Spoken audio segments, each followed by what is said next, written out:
प्रश्न है, गंगा नदी भारत की कौन सी नदी है? यानी गंगा जो नदी है यह भारत की कौन सी नदी कहलाती है? तो ए ऑप्शन है राष्ट्रीय नदी, बी ऑप्शन है राज्य नदी, सी ऑप्शन है अंतरराष्ट्रीय नदी और डी ऑप्शन है मौसमी नदी। यानी इस प्रश्न का उत्तर इस चारों में से कोई एक है। तो आप कमेंट करके बताइए कि इस चारों में से कौन सा नदी जो होगा या जो गंगा नदी जो है यह कौन सा ऑप्शन होगा, राष्ट्रीय नदी होगा या फिर राज्य नदी होगा या अंतरराष्ट्रीय नदी होगा या डी मौसमी नदी होगा। तो इस चारों में से कौन सा नदी होगा, यह गंगा नदी जो है भारत की कौन सी नदी कहलाती है? तो आप इसे कमेंट में बताइए।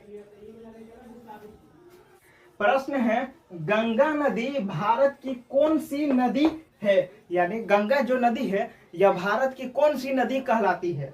तो ए ऑप्शन है राष्ट्रीय नदी, बी ऑप्शन है राज्य नदी, सी ऑप्शन है अंतरराष्ट्रीय नदी और डी ऑप्शन है मौसमी नदी। यानी इस प्रश्न का उत्तर इस चारों में से कोई एक है। तो आप कमेंट करके बताइए कि इस चारों में से कौन सा नदी जो होगा या जो गंगा नदी जो है यह कौन सा ऑप्शन होगा, राष्ट्रीय नदी होगा या फिर राज्य नदी होगा या अंतरराष्ट्रीय नदी होगा या डी मौसमी नदी होगा। तो इस चारों में से कौन सा नदी होगा, यह गंगा नदी जो है भारत की कौन सी नदी कहलाती है? तो आप इसे कमेंट में बताइए।